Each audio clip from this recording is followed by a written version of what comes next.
And good morning for everyone. Today saya bahas Indonesia aja ya. Terima kasih dan selamat pagi. Hari ini kita akan ada webinar mengenai data confidentiality di dalam AI system itu sendiri. Bagaimana langkah-langkahnya untuk bisa mengukur data security itu di dalam AI. Dan hari ini kita akan ada speakers dua orang dan akan dibagi dengan dua sesi. Yang pertama akan dibawakan oleh Pak Vijay. Pak Vijay merupakan co-founder dari Arogya.AI. Beliau sudah memiliki banyak experience dalam dunia artificial intelligence itu sendiri. Nanti setelah itu sesi akan dilanjutkan dengan Pak Agung Alfiansyah yang merupakan faculty member dari Prasetya Mulia, dan kita punya panelis juga di sini Pak Rizky Utomo yang merupakan alumni dari Prasetya Mulia di MMR 27 dan juga menjadi bagian dari IKAPRAMA Supply Chain Club. Jadi hari ini kita bisa langsung mulai dan presentasi dari Pak Vijay. Pak Vijay, you can start your presentation now. Okay. All right. Thank you very much, Farah. And hello, everybody. Welcome to a beautiful Saturday morning. I am speaking from Jakarta. And as Farah introduced me, I'm the co-founder of Arogya.AI. And let me start a little bit about how Arogya.AI came into existence. The year was 2019. I was doing some research in AI. In various kinds of modeling, etc., etc. And as my partner loves to say, I was kind of a solution looking for a problem. So when I looked at when I looked at all the solutions that AI could afford, I saw supply chain as a problem that best fit the AI paradigm and how we can solve things and so on and so forth. Having said that, I started working on it and got fundings, finished the architecture, completed it, and launched the company named Arogya.AI. What is Arogya? Arogya is actually a Sanskrit word which stands for rog in Sanskrit means disease. Arogya means without disease. So Arogya is a pure Sanskrit word. And the funny part is Germans understand Arogya better than Indians and sometimes even better than Indonesians, right? So even though it's a Sanskrit word. So having said that, that is Arogya, and Arogya is absolutely health and the absence of disease. So I decided to name it Arogya.AI, and since then we have been dealing with supply chain, artificial intelligence, especially in the healthcare. I take this opportunity, and thanks for this opportunity of presenting what is security, safety, and privacy, and how can AI sort of that problem. Even though this is about data confidentiality in AI systems, I'm not going to touch that. Pa Agung is going to talk about that a little bit more later. Here, what I intend to do is open up for discussion, have a discussion on the many types of data, what causes security, what actually is supply chain. So let's start with what is supply chain, right? So first and foremost, focusing on the left-hand side, we live in a connected living world. There are no doubts about it. That's an imperative statement, and there's no contradictions or arguments about that. And the second statement, supply chain is the arteries and veins of this connected world. Think about COVID. Think about what happened when the supply chain fell apart. Think about what happened when planes couldn't land, ships couldn't take off, when ports were closed, etc., etc., and what happened. So many things happened.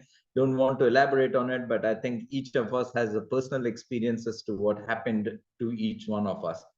Data is its lifeblood. Without data, the entire supply chain as of today would just crash and burn. If I don't know what is being shipped, where am I going to get the ship from?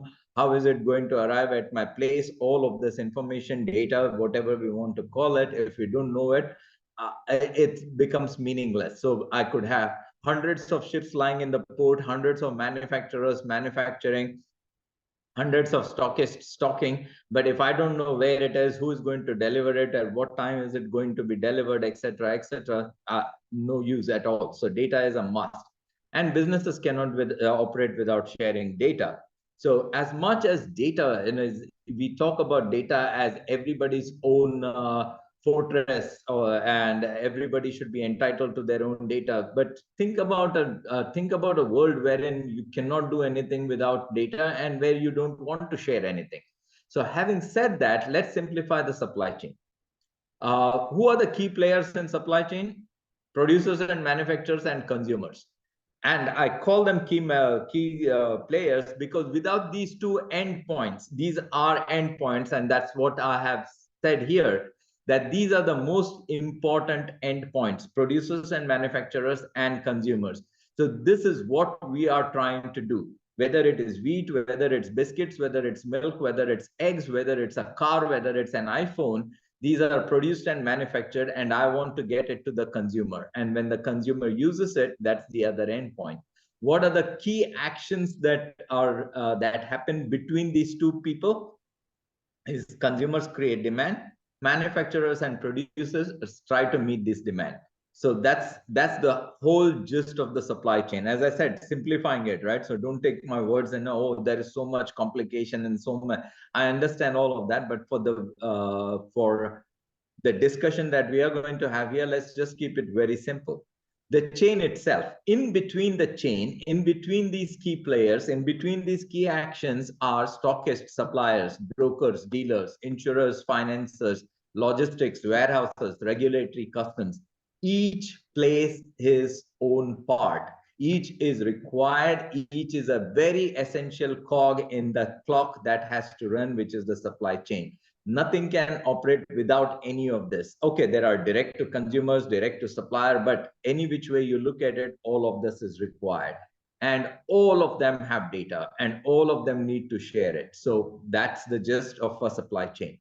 Now, what are the types of data in a supply chain? There is identity data. Each and every manufacturer and producers has who is my supplier, who is my reseller, who is my stockist, who are my consumers. Then there is inventory data, of course. Then there is transactional data. Who bought what, who sold what, where was it transferred, who ordered it, who booked it, etc., etc. Then there is operational data, which is reports and status, which is a connection between all of the inventory data and the suppliers data. And then there is financial data, income, expenditure, bank balances. And then finally, there is analytical data on top of all of these things, right? So these are the many variations of data in a supply chain within an organization and are just a little bit outside of the organization. But the most important data that is there. So if you see here, what I'm trying to focus on is not just this A through F, but then there is also infrastructure data, which is very, very important in the security, in the operations of the supply chain, etc., which is IP addresses, camera addresses, PLC, which are programmable logical controller addresses, sensor addresses, access codes, geodata, where are my warehouses, where are my locations, where are my vehicle locations, what are the movements. And then there is feed data, camera, sensors. All of these are data. So the attack surface, what I'm trying to show here is that the attack surface is not just about the data that is being captured because of transactions, because of what is being manufactured, what is being sold, but to run the organization itself and run the supply chain, there is a lot of other data which can jeopardize all of this particular operations. And I always love to say this, that the next war is not going to be guns and weapons and viruses or anything of that sort. It is just going to be attacking your data systems. If if a country is successful in attacking your data infrastructure, everything else will go to nuts. For example, if somebody hacks into the ATM system right now, so let's say in any country, what happens? There is no cash. All the ATMs are dead. Or if somebody attacks the railway system and captures all of the sensor data and where are the trains, so on and so forth, I can literally stop an entire country or a city on its tracks, and pun intended, but just by doing things that I can with the data. So how to protect it and so on and so forth is a very big question. Not that we can solve it, but it is required to understand that data is not just about the data that is stored in there, but there is a lot of other data that is required to run and operate a supply chain or any manufacturing or any consumers and so on and so forth. Right. So the next slide comes in. This is again this is a prerequisite to understanding the entire structure. Organizations must share data. It's usually done through APIs, right? I ask a question, I go, there could be REST APIs, there could be APIs of the old type, the data is exchanged. But here is the key thing. Once that data leaves the organization, you are no longer in control. That the organization that actually provided the data, that particular data has left it, they are no longer in control. We know this from Cambridge Analytics. Facebook says, oh, Cambridge Analytics, we gave that data to Cambridge Analytics. Cambridge Analytics got breached, so we are no longer responsible for that. So why don't you handle Cambridge Analytics, right? So this is what can happen. Now let's talk about data access types. I have just highlighted it, but I'll very quickly run through it because there are many speakers, and Pagung and has a lot of details about artificial intelligence, which I think you are more interested in rather than listening to mundane old supply chain and things, right? So first is public data. Public data is any data that can be acquired by anybody. Like for example, my name, where did I work, what did I do, etc., is public information. Why is it called public? Because I want to know, I want everybody to know that this is my data. So whatever I'm willing to share willingly with the public is public data, not the other way around. If I want to share my pictures, then with everybody, it is public data because I wanted to share it. What's private data? Private data is, I can say that, my blood type, my blood pressure, and all is private data. What is protected data is how much bank balance do I have? How much money am I spending? What am I spending? And so on and so forth. That is protected data. Why is it protected data? Is protected data private data? I think so, right? Private data is something that I do not want anybody else to know. Protected data is that it is in the purview of other people, and I don't want even them to tell about that. So only, and what is privileged data? Privileged data is the data that I have to share, whether it is private and protected data. For example, all my health parameters are known by the doctor, and the doctor has my data. So he's privileged to have my data. And that doesn't give him the right to share that data with anybody else unless and until I provide him the privilege. So these 4 P's are very, very important. Now let's discuss this, right? And I'll open up this for discussion later. And if you, for the audience on this particular webinar, you can make a note of this and ask me questions later, time permitting, is what are the examples of these data types? What harm can be done with various data types? In between the question and answers and what I'm talking about, I'm giving you guys time to think, right? Public information, what harm can happen? Private information, what harm can they do? Protected, etc., right? Security breaches, the many copies of original data. That is what has to be of most concern. Usually, companies which have your data are secure. Like for example, bank has your data, it's pretty much secure there. But when the bank shares its data with a lender, with a borrower, with other people, with mortgages, you go to buy a motor, and the guy in the motor wants to find out how much bank balance you have, and there comes the problem. So now he has access to your data, he has access to privileged information, he has your account number, and so on and so forth. So that is where the problem starts on. Now, can the bank enforce controls over the partner and what he has shared with the partner? Those are very broad questions, and a lot of things can be done. A lot of things is government is doing it, but still it's not enough. And the next one, a new world. From an AI perspective, and Pagung will talk about it a little bit later, is a new world. Do not share data, share intelligence. Given the example before, if I want to know my bank balance, I don't want to really share my bank account or my bank balance. So the question that the motor guy who is going to sell you his motor, he's just going to ask the bank. I have Mr. So and so here, and he claims that he has 100 million rupiah in his account. Is that correct? I don't, and all I have to say is yes or no. Yes. And that's what it is. And if you ask the more complicated question, is this particular deposit for 1 year, 2 years, or 3 months, or did he just deposit it yesterday, or what is the lifespan of his 100 million? And then it can just sell him, it is 6 months. So that is the question and answer session that is evolving, and AI can do it better. Not that they are not there today, they are there, but it is all not in the sense that there is languages, there is code, there is so many things, but AI can do it better, right? How AI, if used correctly, can be modeled to provide intelligence and not the underlying data. I just gave you that example. But now we ask that question, is this sufficient? Are there other technologies that can prevent data misuse? There are many up and coming technologies which are supporting artificial intelligence, such as Web 3.0, blockchain, etc., etc. We will not go in there, but we will discuss this later in a question and answer session. Now, how can AI help?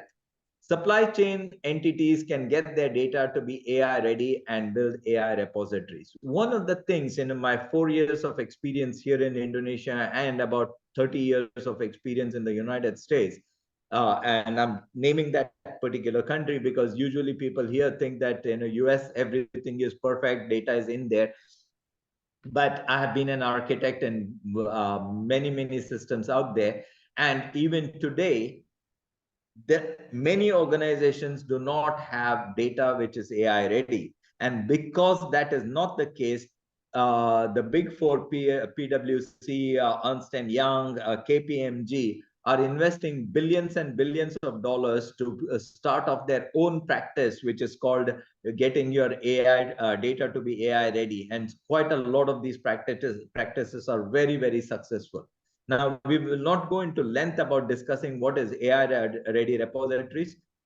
AI, for a very the simple way of looking at AI has to have all kinds of data in what is called as a time series, or at least have one dimension which is numeric, and the other numbers can be anything it requires, or howsoever, whatever be the shape and size of it. But creating an AI-ready repository, this is a very short discussion. We have only 2 hours. This can take up to 20 hours to discuss this, but we will keep it to that. Right? So supply chain entities can deploy algorithms and create models on top of the AI-ready repositories, making them AI-enabled. So they can proudly say, once they are AI ready, they can say we are AI ready, all our data is AI ready. Then once they are enabled, they have all of these models and repositories that are built and everything is there. They can say we are AI enabled.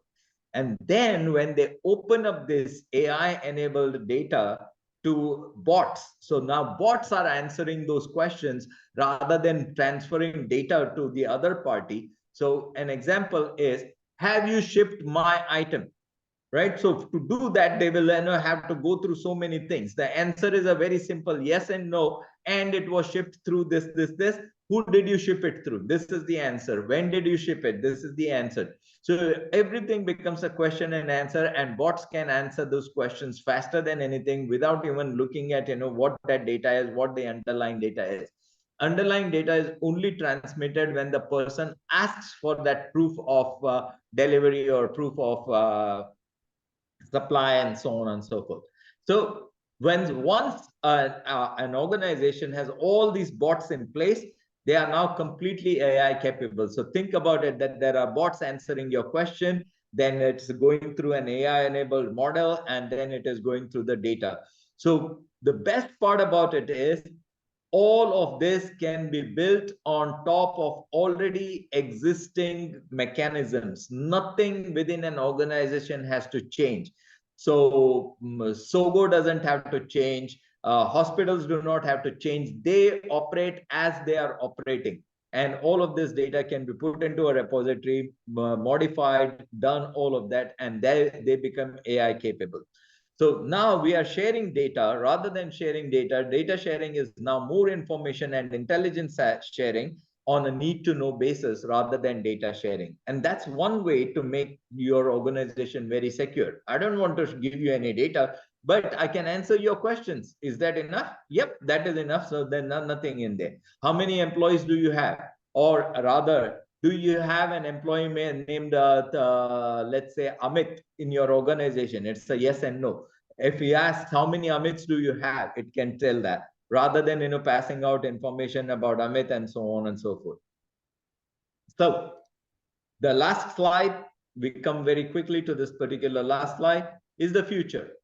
A connected, better informed world. So we are connected, no doubt about it. But COVID showed us, all of us, not only just the developing countries, underdeveloped countries, but even the developed countries, what it is to have a supply chain collapse. If personal protection equipment, PPEs were not available, antibiotics were not available, antivirals were not available. Why? Because it was a connected world, but it was not a better informed world. The demand, what is the demand? Is the demand changing? Is the supply changing? How much do I need to manufacture? So on and so forth were not answered and could not be answered because no organization wants to share data. And AI could have interjected in between that and said, hey, you don't need to supply data. You can just answer intelligent questions and that we will be done. And that could lead to better optimization. Most important is there is less wastage of time and resources. So think about it. I want to do an analysis on a particular organization, or is this guy capable of supplying this, of supplying that, supplying this? Instead of wasting my time and my analytics time, all I have to do is go and ask the AI. I want to order this from this particular supplier. What is his reputation? And it will tell, oh, he's good. He has all of this. He can do this. He has been doing this, and so on and so forth. So rather than giving him all of the data, it just answers, oh, he's pretty good. He can supply you 1 million. He can supply you 10 million. A very good example is Alibaba. Alibaba uses 3 levels of AI to get to their supplier. Oh, this person this person has a query, and this person is asking you this. Can you do this? If not this, if you can do this, what is the price, and so on and so forth, and everything is within that particular chain. And that leads to a smarter, greener world. So producers will not produce more than is required, manufacturers will not manufacture more than is required, so on and so forth. So just in time will become a reality, and just in time has something been that has been trying to be done in Germany, in Japan, in China for a long time, hasn't succeeded much, but its time is coming and it will happen. So the future is AI. AI is fast, we all know that. You can ask Siri, you can ask Google, you can ask Shazam, and you know how quick the response is. It takes, believe it or not, is it Shazam, which is that application which can listen to a song and tell me which song it is? I forgot which one is it. Anyway, Shazam. Shazam, right? Yeah. Shazam takes hardly 2 lines and a very faint music in the background, and it is absolutely on mark, and it tells you which song. And believe it or not, the underlying data is hundreds and millions of songs collected from 1930s, 1920s, right from the first LP or the first published produced music till date, and it's adding every day hundreds and thousands of songs, and yet it is always up to date. So even if the publisher published a song yesterday, he's up to date, and if you listen to it on a radio and put your phone there, it knows exactly what song he is talking about. So AI ready organizations can be more secure, can be more resilient, can be more effective, efficient, and can be more effective. That's without any doubt. AI-enabled organizations can be greener, conserve energy, conserve resources. In the past few slides, we saw how we can manage that, how we can do that. And AI capable of organizations can cooperate better because now they're not afraid of sharing data because they're no longer sharing data. They are just answering questions. And believe it or not, they can even tell the person, I don't want to answer your question. This is a private question. This is this is a protected information. I don't want to do that. And most of you guys are using Chat GPT. Ask Chat GPT some question, it will tell you, no, I can't answer that question. I won't answer that question. I will not answer that question. And I may answer that question, but this particular information can change and is open to interpretation. All of these can be programmed into AI. So an organization can, instead of having so many layers of data and everything, can just become AI capable and have the bots answer all of this. Not only that, can pass information faster, as I gave you the example of Shazam. And most important is commit fewer errors. And we know COVID is a very good example of how many errors were created because of mismatched orders, mismatched this thing. Chaos was everywhere. So my dear friends and people who participated or participating in this particular webinar, I hope I have been able to, I know I was pretty fast, but I saw Pa Agung's slides, and I think he has a lot to talk about AI. And so that I'll quickly run through all of the supply chain, and this particular presentation will be available. And we also have a Q&A session at the end. I hope you take full advantage of that. Thank you for listening. Hope we have been of help. We would love to hear from you. And Ibu Farah will send out questionnaires and surveys.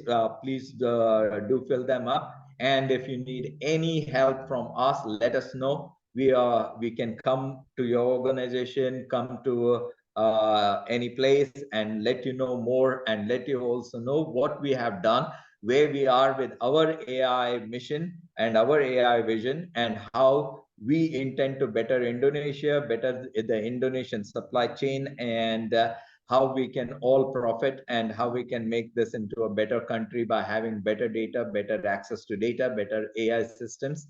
And well, AI is the future, and we can do quite a lot of good with it. Thank you, everybody. And I hand it over back to Farah. Oke, thank you Pak Vijay. Oke, hari ini Pak Vijay sudah membahas mengenai AI di supply chain dan lebih general lagi ya. Setelah ini mungkin kita bisa langsung lanjut ke sesi kedua yang dibawakan oleh Pak Agung Alfiansyah. Pak Agung, dipersilahkan waktunya, Pak. Terima kasih banyak Bu Bara. Selamat pagi audiens. Maaf saya ini dulu ya. Saya share screen dulu. Oke. Apakah terlihat? Ya, Pak. Ya, oke, ya, saya bisa mulai kalau begitu. Oke, sekali lagi terima kasih banyak atas kesempatannya untuk sedikit berbagi di kesempatan ini. So sorry Pak Vijay, I prefer to deliver my presentation in Indonesia. I hope you don't mind. No problem at all, Pak. Oke. Jadi hari ini saya akan mengambil sisi pandang yang mungkin sedikit agak berbeda dengan Pak Vijay dan teman-teman gitu, yang agak sedikit optimis dengan AI gitu, cukup optimis AI masa depan dan sebagainya. Saya ingin sedikit memperkenalkan bahwa di situ ada sesuatu yang perlu kita antisipasi, ada sesuatu yang perlu kita cermati sehingga nanti AI ini benar-benar bermanfaat buat kita. Ya, jadi kalau misalnya seorang perancang pesawat itu Pak Vijay membuat pesawatnya, saya yang menjadi pembuat parasutnya gitu. Jadi saya berusaha mengantisipasi bahaya di balik AI itu apa sih dan bagaimana kita bisa mencegah itu gitu. Ya, ini kurang lebih apa yang akan saya bahas hari ini. Saya sedikit ingin melihat gitu ya. Jadi di belakang AI itu sebetulnya seperti apa sih? Gitu. Apa saja yang dilakukan AI sehingga magic itu ada gitu. So, AI bisa menyelesaikan hal-hal yang sebelumnya agak mustahil, agak impossible untuk diselesaikan. Terus kemudian yang kedua ini yang tadi saya sebut bahaya di belakang AI, saya sedikit akan memperkenalkan sesuatu yang terkait dengan privacy dan anonymity. Ya, jadi bagaimana data-data yang ada di AI, yang kita gunakan di AI itu bisa kita sembunyikan gitu ya, atau kita bisa berbagi dengan satu aturan tertentu gitu ya. Terus kemudian yang ketiga itu solusi yang mungkin bisa kita lakukan dan beberapa orang sudah melakukan sehingga pembagian data AI itu bisa dibangun dengan menghormati privacy orang-orang yang membagikan datanya kepada AI. Kurang lebih seperti itu yang akan saya bicarakan hari ini ya. Saya lanjutkan. Saya ingin sedikit melihat big picture dari AI itu seperti apa. Ini cara pandang saya sebagai akademisi ya, sebagai dosen gitu. Selama ini yang saya ajarkan sebagai dosen kurang lebih seperti ini. Jadi AI itu tidak hanya satu, tapi di dalamnya ada beberapa bagian yang cukup spesifik. Dan ini cukup apa namanya ya, cukup berubah. Ada evolusi dari mulai pertama kali AI itu di didengungkan gitu, mulai diinisialisasi sekitar mungkin tahun 50-an 40-an sampai sekarang itu sudah melewati masa-masa yang up and down gitu ya. Ada rise and fall di sana. Tapi setidaknya kalau kita melihat bangunan ilmunya itu kurang lebih seperti ini ya, seperti yang ada di gambar kiri ini. Jadi AI yang sekarang kita kenal sebetulnya ada satu bagian yang dia menyelesaikan masalah itu dengan menggunakan algoritma. Ya, jadi kita punya satu problem tertentu, problem ini dimodelkan secara matematis terus kemudian diselesaikan gitu. Ya, dengan menggunakan algoritma atau rule tertentu. Ini mungkin yang paling dekat dengan supply chain adalah bagaimana kita bisa mengirimkan barang dari satu tempat ke tempat yang lain dengan cost yang paling rendah. Mungkin itu di supply chain dipelajari ya. Saya membuat satu disclaimer terlebih dahulu, saya tidak begitu paham supply chain, tapi mungkin saya bisa menebak kira-kira apa saja yang ada di sana. Ya, salah satu contoh AI yang mungkin sekarang ini sering kita gunakan bahkan ya, kalau kita membeli satu produk tertentu atau makanan tertentu, si driver itu bisa menggunakan satu aplikasi yang ada di Google, ya. Terus kemudian aplikasi itu akan memilihkan jalan yang paling cepat dari satu tempat ke tempat yang lain. Kalau perjalanan kita cukup jauh, kadang-kadang kita bisa mencari tempat di mana, mencari jalan di mana mungkin cost-nya itu paling sedikit. Gitu. Ya, yang seperti itu. Dan itu diselesaikan pada awalnya, dan sampai sekarang masih ya, itu dengan menggunakan, kita representasikan masalah itu, pencarian jalurnya itu secara matematis, terus kemudian kita membuat satu algoritma yang bisa menyelesaikan itu. Ya, jadi purely dengan algoritma gitu. Machine learning saya menyebutnya, atau sekarang ini sesuatu yang banyak orang menyebutnya sebagai data science. Di sini sistem itu nantinya dia tidak diprogram dengan menggunakan algoritma, tapi sistem itu diminta untuk membuat satu model statistik gitu. Satu model tertentu ya, bisa statistik, bisa rule base ya, di mana model tersebut dibangun dengan menggunakan data-data dari contoh. Ya, jadi katakanlah misalnya saya memberikan contoh yang mungkin semoga nanti cukup menarik. Jadi kita ingin membuat satu prediksi seseorang ini termasuk orang yang patut memperoleh kredit atau tidak, gitu ya.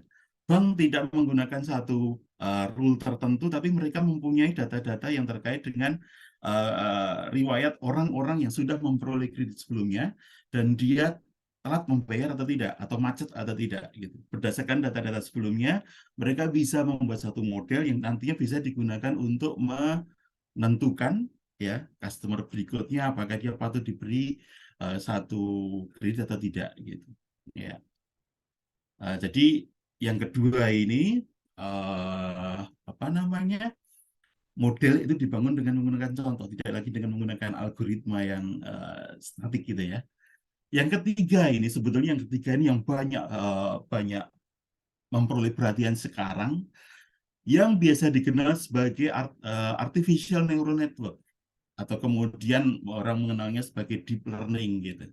Kalau terakhir-terakhir ini kita mendengar ada ChatGPT, ada DALL-E, ada apa namanya mesin-mesin yang digunakan atau aplikasi-aplikasi yang digunakan untuk menggambar sesuatu berdasarkan kalimat yang kita berikan. Semua yang kita lihat sekarang itu sebetulnya di belakangnya itu dibangun dengan menggunakan artificial neural network. Ya, jadi satu algoritma tertentu yang dalam tanda kutip ya awalnya itu menirukan cara kerja otak manusia ketika otak itu digunakan untuk belajar gitu kurang lebih ya. Jadi ada 3 itu secara metodologi. Saya hari ini akan lebih banyak membahas tentang artificial neural network terutama ya. Semoga ini tidak terlalu teknologi gitu, tidak terlalu techy. Uh, Kalaupun iya, mungkin nanti kita bisa berdiskusi ya. Ya. Oke, jadi artificial neural network seperti saya sampaikan tadi, itu satu model matematik yang kemudian digunakan untuk menirukan, melakukan mimicking apa yang terjadi di otak kita. Jadi di otak kita itu ada satu apa namanya jaringan neural ya. Ada neural network yang kurang lebih seperti ini, masing-masing badan sel ini dihubungkan ke neuron yang lain itu dengan melalui akson gitu. Ya, kurang lebih seperti ini.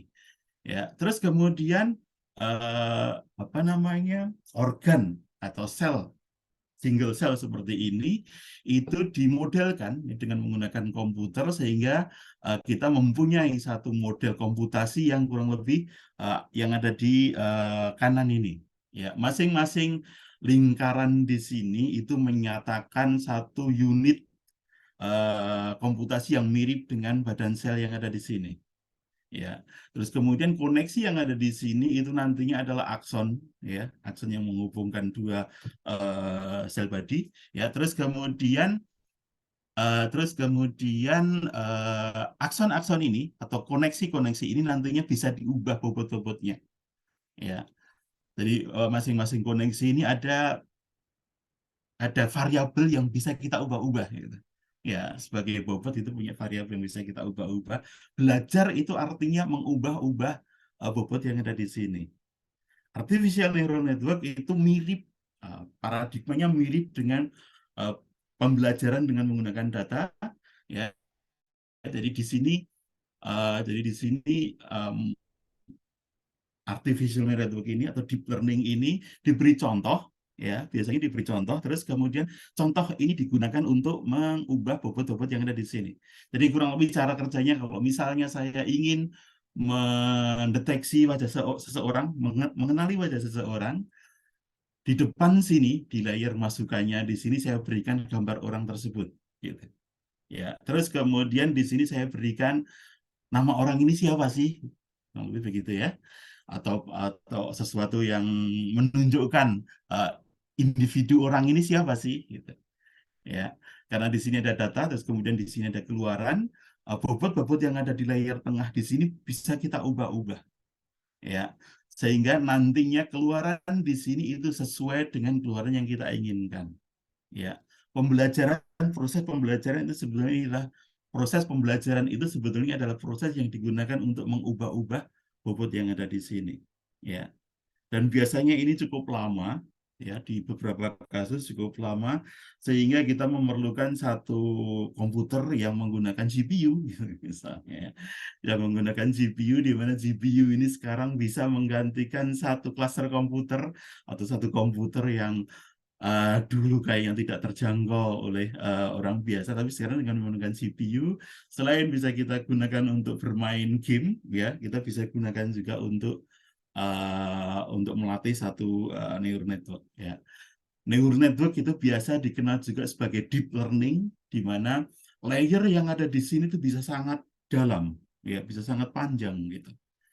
Ya, jadi kalau ChatGPT yang kita mungkin kemarin kita dengar beritanya cukup hype, itu katanya parameternya itu sampai 6 miliar gitu. Ada 6 miliar parameter di sana yang harus diubah-ubah gitu. Sehingga tidak mengherankan kalau ternyata kemampuan ChatGPT itu seperti yang sekarang ini kita lihat ya. Kurang lebih seperti itu. Apa yang dimaksud dengan artificial neural network? Saya punya contoh sedikit ya, yang mungkin ini agak main-main.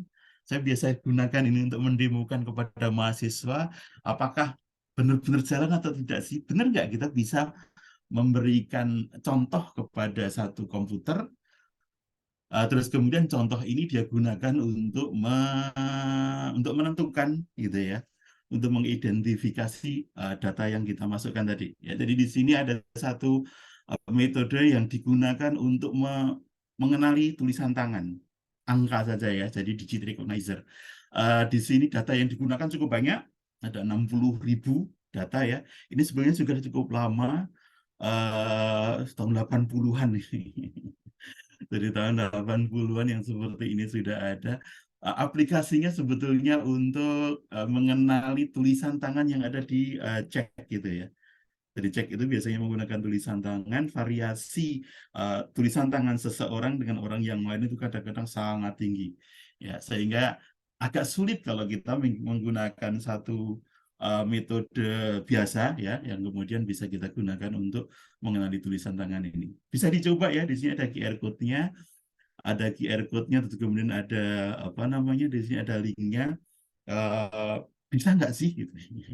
Jadi dengan menggunakan tulisan tangan ini kita akhirnya membangun satu neural network yang kemudian dia bisa mengenali tulisan-tulisan tangan yang tadi ya, yang kita masukkan ya. Oke, kurang lebih seperti itu sebagai sedikit proof of concept gitu ya, untuk melakukan itu, untuk membangun satu neural network ya. Oke, saya sedikit ingin melihat apa sebetulnya potensi-potensi yang mungkin cukup berbahaya gitu ya, cukup mengganggu pengembangan AI ya, secara umum gitu.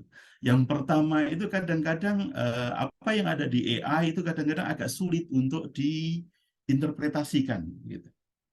Tadi saya memberikan contoh bank yang kemudian mempunyai satu sistem yang digunakan untuk mengklasifikasi orang ya, memberikan skor apakah orang itu layak mendapatkan kredit atau tidak. Ada beberapa metode yang berbasis data science yang mungkin itu lebih mudah kita pahami. Jadi sesudah model itu dibuat, kita melihat satu decision tree gitu. Kita akan memperoleh satu decision tree yang kemudian dari decision tree itu kita bisa tahu kalau misalnya penghasilannya kurang dari satu threshold tertentu, maka kita akan tolak gitu. Kreditnya akan ditolak ya. Dan itu bisa kita komunikasikan ke klien gitu ya, ke pengguna, ke orang yang akan mengambil kredit gitu. Tapi yang seperti itu agak sulit kalau kita menggunakan neural network ya. Karena yang ada di neural network itu adalah bobot-bobot dari satu arsitektur artificial neural network. Jadi kita tidak bisa mengatakan kepada klien, Anda kita tolak karena deep learning model kita di layer tertentu nilainya sekian, itu nggak bisa ya. Tapi kalau kita menggunakan approach, pendekatan atau teknik yang ada di data science, mungkin itu bisa. Kita punya satu decision tree di mana masing-masing decision tree itu nantinya akan memberikan gambaran kepada kita apakah kredit itu layak atau tidak. Gitu. Jadi ini masalah neural network yang pertama, agak sulit kita menginterpretasikan hasilnya gitu. Terus kemudian ini sebetulnya cukup make sense ya. Jadi kalau kita punya data yang tidak begitu bagus, data yang jelek, ya akhirnya kita akan memperoleh model yang jelek yang mungkin tidak akan bisa kita gunakan. Gitu. Ya, data in, data out, garbage out gitu ya. Oke, jadi yang kedua data quality. Terus kemudian yang ketiga, ini yang akan saya bahas lebih lanjut ya, itu privacy dan security. Ya, AI itu mengharuskan kita mempunyai data yang sangat banyak. Data yang banyak itu akan lebih real, akan lebih berguna. AI itu nantinya akan berguna kalau data yang kita peroleh itu benar-benar data yang valid seperti tadi yang saya sebutkan ya, sehingga itu bisa kita peroleh dari user langsung, dari pengguna langsung gitu. Ya. Dan ini cukup sulit. Ada dua hal di sini yang harus kita perhatikan, ada privacy sama security. Sekarang ini di Indonesia ada beberapa kejadian yang terkait dengan kebocoran data. Ya, untuk mencegah kebocoran data itu kadang-kadang kita lebih sering berkonsentrasi atau memperhatikan kepada security. Ya, ini ada dua istilah yang sangat berbeda. Ya, security itu lebih ke bagaimana cara kita untuk menjaga agar sistem kita itu hanya bisa diakses oleh orang-orang tertentu. Gitu. Orang lain yang tidak punya hak tidak boleh masuk. Gitu. Ya, itu security.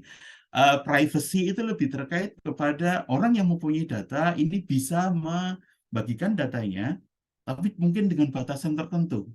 Ya, saya bisa buka tapi hanya untuk bagian-bagian tertentu saja. Bagian yang lain saya sembunyikan atau saya samarkan. Gitu. Ya, jadi dua hal ini yang cukup penting. Ya, saya lebih akan membahas data security ya terkait talk hari ini. Karena nantinya ya dengan menggunakan kadang-kadang ya ada beberapa aturan yang mengharuskan kita membuka data yang kita punya. Ya, bagaimana cara apa? Ya, kalau misalnya data yang banyak itu harus kita bagi, tetapi kita tidak bisa mengidentifikasi kembali. Rule dari privacy, rule dari data yang kita sebarkan itu adalah kalau misalnya kita memperoleh data tertentu gitu, kita tidak bisa lagi mengidentifikasi individu yang ada di dalamnya. Ya. Tapi mungkin data-data yang kita bagikan itu tetap saja berguna untuk orang lain ketika mereka akan membuat satu sistem yang berbasis AI gitu. Ya. Jadi itu yang kedua. Jadi ketika kita membangun satu sistem berbasis machine learning atau AI, nanti kita harus memperhatikan data privacy gitu ya. Jadi data yang kita peroleh itu sudah tidak bisa lagi diidentifikasi ini kepunyaan siapa gitu. Ya. Yang keempat ini bias. Kadang-kadang kita mengirim jadi kadang-kadang data yang kita peroleh itu tidak seimbang untuk komunitas tertentu itu lebih banyak dibandingkan dengan komunitas yang lain. Ya, ini ada satu aplikasi yang cukup sederhana gitu ya, sempat juga muncul di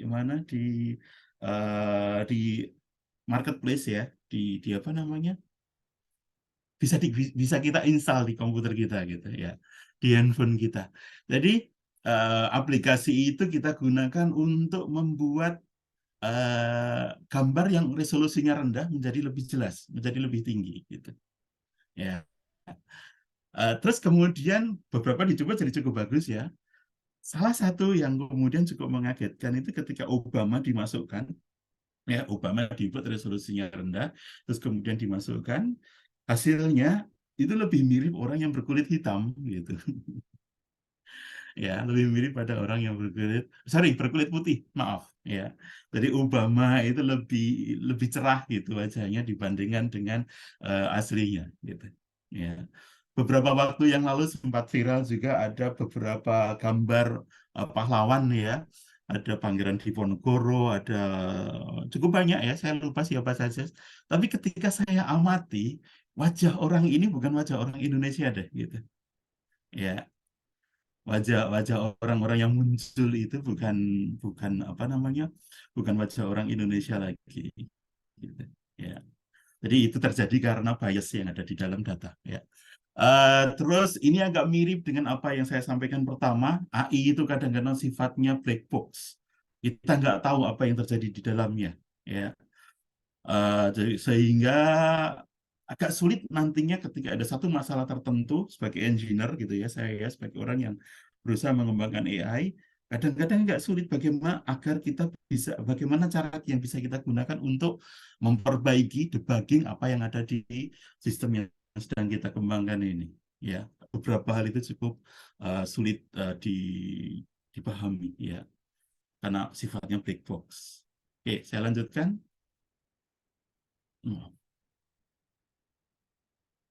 Oke, ini sekedar sebagai apa ya, ilustrasi gitu. Ilustrasi apa iya sih data itu bisa kita kembalikan. Jadi ceritanya begini sih.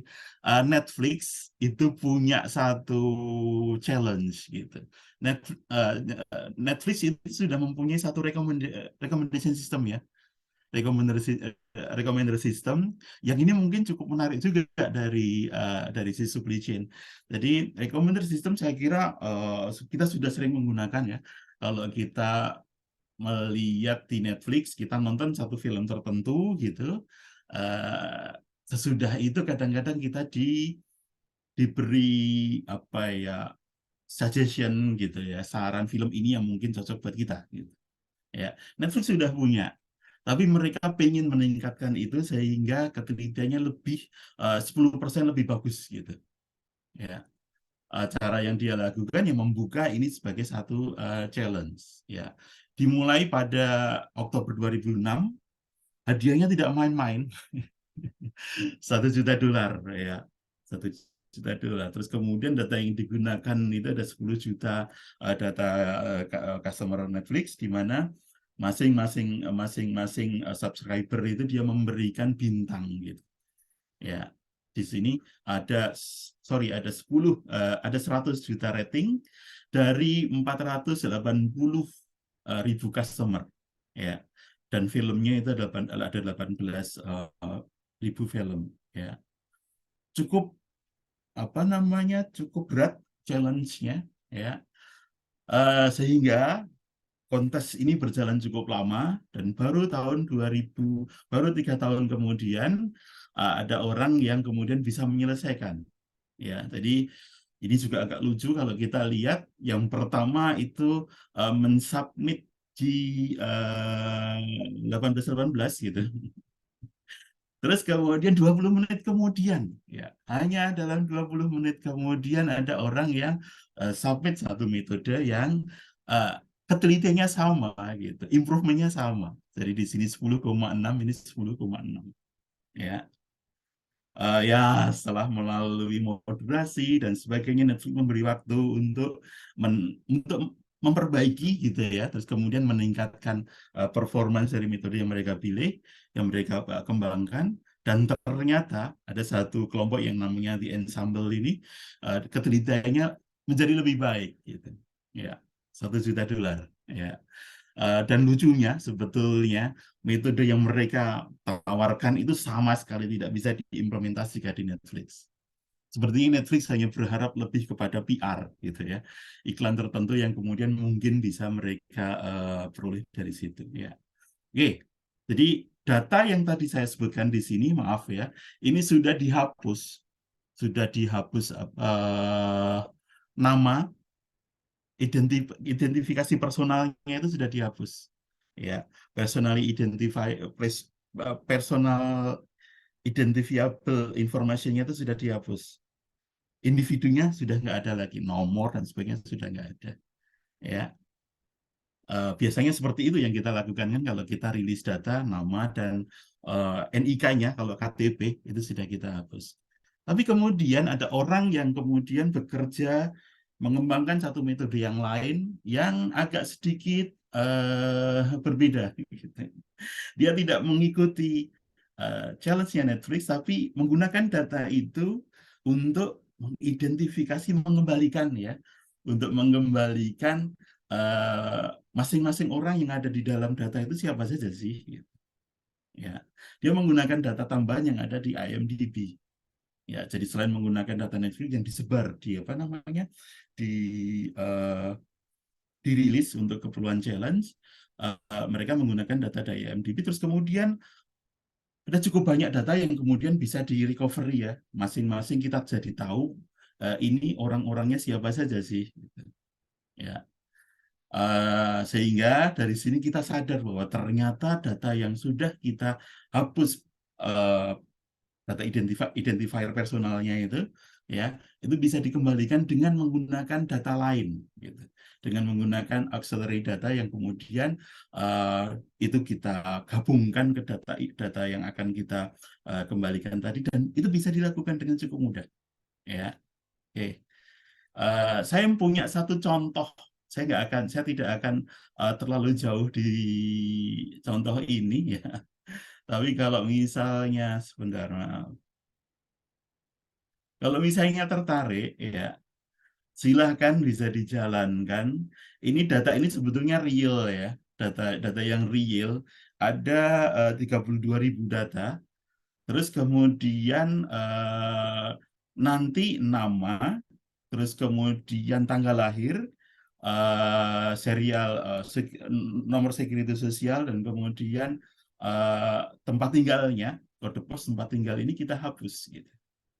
Ya, dihapus sehingga ya mungkin kita sudah merasa aman, sudah menghapus data-data yang kita anggap personal ya. Tapi dengan menggunakan satu trik yang cukup sederhana, dengan menggabungkan dua tabel, kita bisa mengidentifikasi orang itu siap apa namanya? Kita bisa mengembalikan ya, maaf. Kita bisa mengembalikan individu ini siapa gitu. Data-data individu yang terkait dengan uh,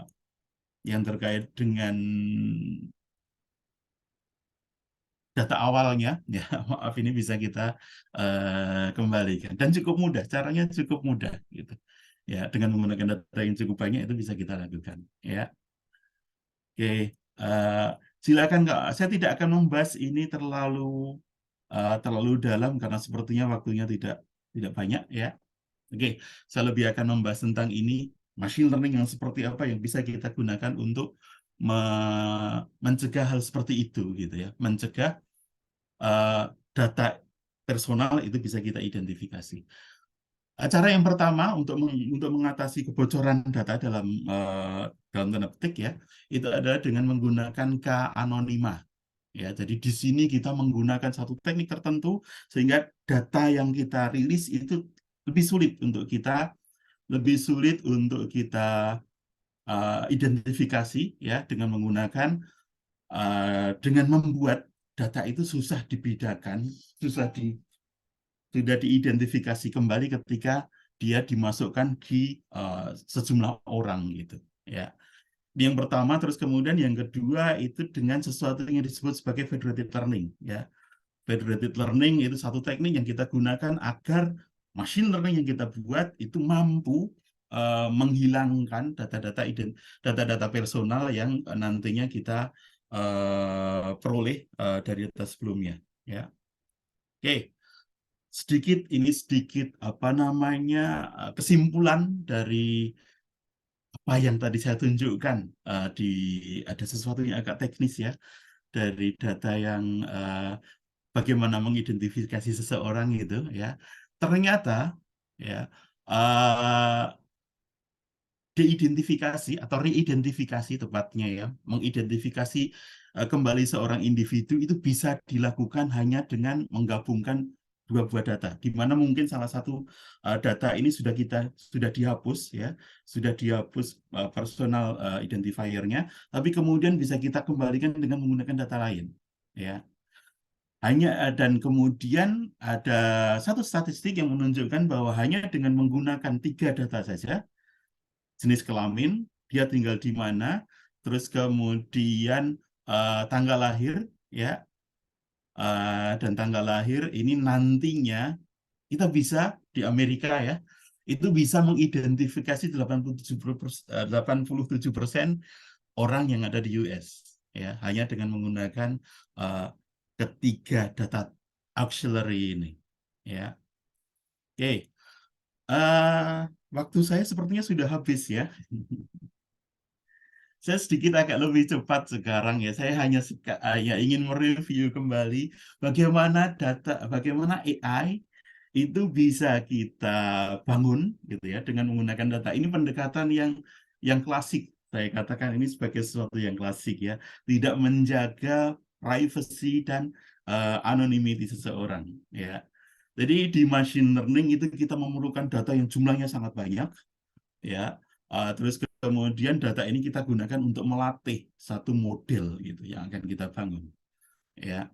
Jadi di sini perlu data yang nantinya kita gunakan sebagai data latih, terus kemudian model ini nantinya kita gunakan di sistem yang kita gunakan di handphone atau di tempat yang lain misalnya ya. Terus kemudian misalnya saja ya data yang kita pakai itu diambil dari handphone. Misalnya saja kalau misalnya kita ingin membangun satu sistem yang digunakan untuk memprediksi kata selanjutnya apa gitu.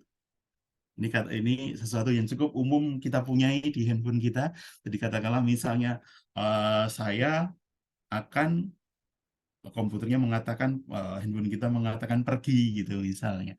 Atau di beberapa kasus saya sudah mengetikkan federated gitu. Handphone saya akan menambahkan memberikan suggestion bahwa ini adalah learning gitu. Ya. Jadi di sini data itu kita ambil dari handphone. Ya. Sesuatu yang kita ketikkan itu kita simpan di dalam handphone kita, terus kemudian data-data yang kita simpan di handphone ini nanti akan dikumpulkan di satu server tertentu, gitu. Ya, tidak hanya handphone, tapi juga kadang-kadang kita menggunakan apa namanya di sini ada komputer, ya, ada komputer tertentu, tablet atau sensor-sensor yang lain yang datanya nanti kita gunakan untuk membangun satu sistem berbasis AI, gitu, ya. Terus kemudian kalau pada akhirnya nantinya ya masing-masing device ini akan mempunyai satu tempat penyimpanan lokal gitu, ya. Tempat penyimpanan untuk masing-masing device ini. Kemudian selanjutnya data-data lokal ini akan dikumpulkan di satu server tertentu, ya. Dan data yang sudah dikumpulkan ini digunakan untuk membangun AI. Ya, sekali lagi ini tidak begitu memperhatikan privacy ya, privacy dan anonymity, karena nantinya data yang sudah dikumpulkan, kasusnya seperti yang ada di Netflix tadi, kadang-kadang bisa kita kembalikan lagi, bisa kita recovery lagi, gitu. Ya, adakah solusi ini? Ini cukup berbahaya yang seperti ini ya. Kalau misalnya data pasien gitu, data pasien tertentu kita kumpulkan, terus kemudian harus kita share. Pada akhirnya kalau data itu jatuh ke industri farmasi, misalnya ya dia bisa tahu seseorang tertentu ini perlu obat apa, dia bisa langsung memberikan iklan atau suggestion ke orang yang sakit tersebut, gitu ya. Oke, yang seperti ini kadang-kadang tidak selalu bisa kita lakukan, ya. Ada banyak keterbatasan dari approach yang seperti ini. Ya, yang pertama, regulasi kadang-kadang tidak memungkinkan kita melakukan itu. Mengumpulkan data itu ada aturan yang cukup ketat, ya.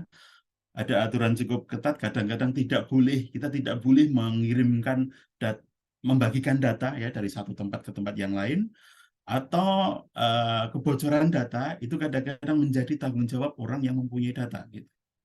Ya, ada cukup banyak regulasi yang sekarang sudah dibuat. Ada yang paling terkemuka, yang paling awal itu salah satunya adalah GDPR, ya, yang ada di Eropa. Indonesia sudah punya perlindungan data pribadi, ya, yang ini nantinya ditujukan untuk mencegah kebocoran data salah satunya, ya. Jadi regulasi kadang-kadang tidak membolehkan kita untuk mengumpulkan data, ya. Terus kemudian kadang-kadang user sendiri ingin agar dia user yang menggunakan satu device tertentu, dia tidak ingin semua data yang dia punya itu dikeluarkan, gitu. Ya, kalau kita menggunakan satu handphone tertentu, tentu saja kita tidak mau password username sama password kita keluar, gitu. Ya. Terus selain itu ada masalah di data yang kita punya kadang-kadang sangat besar. Ya. Oke, terkait dengan regulasi ini, GDPR itu cukup ketat. Terus kemudian ada beberapa company gitu ya yang memperoleh denda cukup besar. Yang terakhir katanya Meta itu sampai sekian 6 juta kalau nggak salah 6 juta euro ya. Sebentar, maaf. Di mana ya? Ya, ini ya. 1,2 ya. 1,2 billion euro. Ya. GDPR cukup ketat melakukan ini. Jadi ada banyak perusahaan yang yang sudah memperoleh denda. Terus kemudian dendanya itu 4% dari pendapatan perusahaan itu untuk seluruh dunia. Ya, ini saya kira nilai yang sangat besar. Ya, ini karena mereka tidak mentaati apa yang sudah ada digariskan oleh GDPR ya. Oke, adakah apa namanya? Oke, sebelum saya lanjutkan, ada beberapa hal yang pengumpulan data dengan cara seperti itu tidak bisa kita lakukan ya. Ini ada beberapa contoh. Ada data kesehatan, seseorang itu kadang-kadang tidak bisa serta-merta kita apa namanya kita bagikan. Perbankan ya, perbankan itu juga tidak bisa, tentu saja mungkin kita tidak, satu bank tidak akan mau membagikan data-data finansial yang isinya mungkin data individu ke satu company yang mengembangkan AI ya. Data lokasi, saya sangat tersinggung kalau misalnya orang tahu tempat kerja saya dan rumah saya, dan itu diketahui dari apa namanya, aplikasi ojek online yang mungkin setiap hari saya gunakan ya. Dan ini semua orang akhirnya bisa diketahui dari situ ya. Yang terakhir ini sesuatu yang terkait dengan apa yang tadi baru saja saya singgung, yaitu terkait dengan satu sistem yang digunakan untuk memprediksi kata berikutnya yang kita masukkan di dalam handphone itu apa gitu ya, kata apa yang nantinya akan muncul gitu ya. Ini beberapa hal ya, saya kira masih cukup banyak hal-hal lain yang terkait dengan bagaimana kita membangun satu sistem berdasarkan AI, terus kemudian sistem ini nantinya akan melindungi data yang kita berikan ya, karena data-data AI itu sebetulnya adalah data yang kita sediakan ya. Oke, ini approach yang lain yang sangat berbeda dibandingkan dengan data yang dengan approach yang tadi baru saja kita bahas. Kalau tadi kita membawa data itu ke komputasi, ke server gitu, kemudian server yang akan melakukan learning, yang ini sedikit beda ya. Yang ada di sini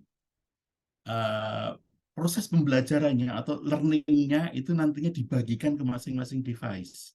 Ya, jadi di sini kita memulai dari satu model ya yang sifatnya inisialisasi global terlebih dahulu. Terus kemudian model yang tadi sudah diinisialisasi tadi diberikan ke masing-masing sistem yang nantinya kita gunakan untuk mengambil data. Katakanlah misalnya sistem yang kita pakai itu handphone gitu. Handphone itu sebetulnya adalah satu sistem komputer juga kan, di mana dia bisa kita gunakan untuk melakukan satu learning gitu. Ya, jadi di sini masing-masing node di sini, masing-masing device di sini akan melakukan satu proses learning. Dan kemudian dia akan punya satu model tertentu, model pembelajaran tertentu. Model itu maksudnya adalah satu ringkasan gitu ya. Satu ringkasan yang nantinya bisa kita gunakan untuk memprediksi keluaran tertentu kalau kita memberikan satu data yang sebelumnya tidak dilihat oleh AI yang kita kembangkan. Ya, jadi di sini masing-masing node akan membuat satu model tersendiri. Terus kemudian node ini model yang dibangun oleh masing-masing node ini akan dikembalikan lagi ke server pusatnya yang ada di sini. Ya, server pusat ini nantinya akan melakukan saya menyebutnya agregasi lah, satu penggabungan ya, sehingga nantinya kita akan memperoleh model yang cukup general untuk masing-masing node yang ada di sini.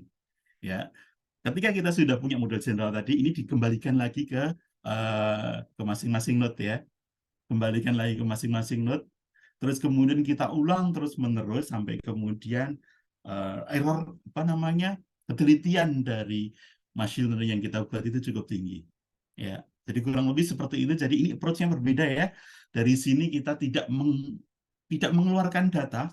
Poinnya adalah data itu tidak keluar dari server yang kita punyai. Ya, sama sekali tidak. Jadi yang kita kirimkan itu nantinya adalah model atau ringkasan dari data yang kita punya.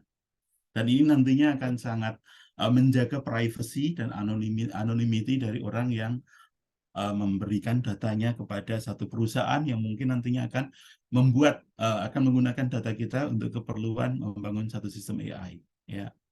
Jadi kurang lebih seperti ini cara kerja dari apa yang disebut sebagai federated learning. Saya sedikit ingin menyampaikan bahwa ini satu use case saja ya, satu contoh ya. Saya menggunakan ini untuk mendeteksi pneumonia. Ya, jadi ada beberapa orang di Indonesia yang terkena, ya kalau bahasa awamnya itu kadang-kadang paru-paru basah ya. Untuk anak-anak ini kadang-kadang cukup fatal. Jadi Indonesia cukup banyak orang yang terkena ini ya dengan menggunakan satu sistem yang berbasis federated learning. Jadi kita tidak mengumpulkan data ke satu server tertentu, tapi masing-masing rumah sakit itu kita beri satu satu aplikasi atau satu program gitu yang digunakan untuk membangun data secara lokal. Data yang lokal ini kemudian diagregasi di satu server pusat, terus kemudian dikembalikan lagi ke server lokal di sini ke masing-masing rumah sakit. Mereka akan memperbaiki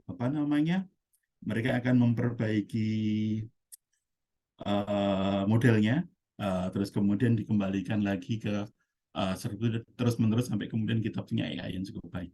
Ya, kurang lebih seperti itu. Yang ini masih coba ya. Ini agak sedikit main-main, serius tapi main-main gitu. Jadi sebetulnya keinginannya adalah apakah bisa AI itu kita gunakan untuk mendeteksi kejahatan keuangan ya dengan menggunakan data-data yang disediakan oleh bank gitu ya. Caranya adalah ya mirip ya, ini masih mirip. Jadi di sini ada beberapa bagian, di bank itu ternyata ada hal yang ketika kita mendeteksi fraud itu ada sesuatu yang sifatnya itu rule based gitu. Jadi katakanlah kita melihat ada transaksi yang cukup dekat antara satu waktu tertentu, jaraknya cuma 5 menit, tapi yang satu di London, yang satu di Jakarta gitu. Itu sesuatu yang tidak mungkin gitu ya. Akhirnya yaitu bisa kita tolak gitu. Bagian yang pertama adalah sistem itu gitu ya, sistem yang digunakan untuk melakukan blocking kalau terjadi sesuatu yang secara intuitif gitu ya, secara intuitif atau biasanya itu tidak mungkin terjadi. Terus kemudian bagian yang kedua ini adalah bagian yang sifatnya artificial intelligence. Yang ini kita bangun dari data beberapa bank ya, masih simulasi sih sampai sekarang. Terus kemudian kita berusaha agar data bank tadi tidak keluar dari silonya gitu, dari banknya gitu. Ya, cukup banyak masalah yang ada di sini yang harus diselesaikan. Yang pertama ada datanya itu tidak balance. Ya, data fraud itu jauh lebih kecil dibandingkan data yang valid. Make sense ya. Dan kadang-kadang dengan menggunakan cara biasa, data yang fraud ini kalau kita menggunakan cara biasa akan dikenali sebagai outlier gitu. Jadi tidak akan dianggap. Ya. Ini harus ada cara tertentu, cara statistik tertentu yang harus kita terapkan di sana. Terus kemudian yang kedua itu ada problem plasticity dan elasticity. Ya, plasticity elasticity ini satu model machine learning, ya, satu model artificial intelligence ini harus cukup mampu menjaga pengetahuannya. Tapi di sisi lain dia harus bisa memperbaiki pengetahuannya ketika ada data yang baru, gitu. Ini terkait dengan ketika seseorang melakukan fraud, itu nantinya dia akan belajar gitu. Dia akan penjahatnya ini, kriminal ini, dia akan mencoba ya, dia akan mencoba dengan menggunakan satu transaksi yang mungkin nilainya kecil, ya. Terus kemudian kalau misalnya ini tidak bisa, dia akan memperbaiki, dia akan mencoba transaksi yang lain kan. Ya, sehingga nantinya diharapkan ya karena strategi yang digunakan orang ketika melakukan frauding itu selalu berubah-ubah ya, Tapi di sisi lain ada sesuatu yang cukup fix gitu. Ya, jadi di sini ada satu problem di mana satu sistem harus bisa menjaga pengetahuan yang sudah dia peroleh, tapi di sisi lain dia harus bisa belajar. Ya, oke. Ini beberapa hal yang nantinya bisa kita ambil dari federated learning ya. Yang pertama itu adalah kolaborasi antara beberapa institusi itu bisa kita lakukan dengan menjaga kerahasiaan ya, kerahasiaan data di masing-masing silo, di masing-masing data di mana data itu disimpan ya. Bias ini juga bisa kita efek bias ini juga bisa kita reduksi. Kadang-kadang di kasus rumah sakit yang tadi di proses pneumonia ada rumah sakit yang punya data sangat banyak. Tapi ada juga rumah sakit yang punya data sedikit gitu. Bagaimana caranya agar semua rumah sakit itu bisa punya peran yang kurang lebih seimbang gitu ya. Jadi rumah sakit di daerah di mana mungkin radiolognya itu tidak begitu berpengalaman gitu ya, itu bisa kita koreksi dalam tanda kutip ya dengan menggunakan federated learning ya. Masalah yang kita hadapi saat ini adalah latensi. Kita tahu di Indonesia jaringan itu seperti apa. Ya, sehingga walaupun kita sudah pakai GPU, sesuatu yang cukup komputasinya cukup kuat, tapi kadang-kadang yang seperti itu masih masih lambat akhirnya karena koneksi di masing-masing jaringan itu tidak begitu bagus gitu ya. Sepertinya itu yang saya bisa sampaikan saat ini. Saya tahu ini agak cukup lama molor ya, mohon maaf. Tapi semoga ada gunanya. Kalau ada hal yang ingin ditanyakan, yang ingin didiskusikan, saya persilahkan. Terima kasih banyak atas kesempatan. Mohon maaf kalau sekali lagi kalau ini terlalu lama jadinya. Ya, saya Ya, kembalikan ke Bu Farah. ya, baik Pak Agung, tidak apa-apa. Terima kasih banyak Pak atas presentasinya. Untuk sesi berikutnya kita boleh minta Pak Rizky Pak untuk sharing point of view Pak Rizky dari kedua presentasi tersebut agar kita bisa lanjutkan dengan diskusi dan Q&A-nya. Oke, terima kasih Bu Farah, Pak Vijay, and Pak Agung. It was a very complete discussion, and I think I'm kind of having hard time digesting all the information. But yes, data safety has been a very issue, to be honest, in all of us. We need to protect our own data because simply you click on any website available on the internet, then you will have to sign the agreement to release your data to public, or for the website owner or any application owner to use your data, whatever it deemed necessary or whatever it will be on the commercial side or commercial use. It's very, very, very hard to be done.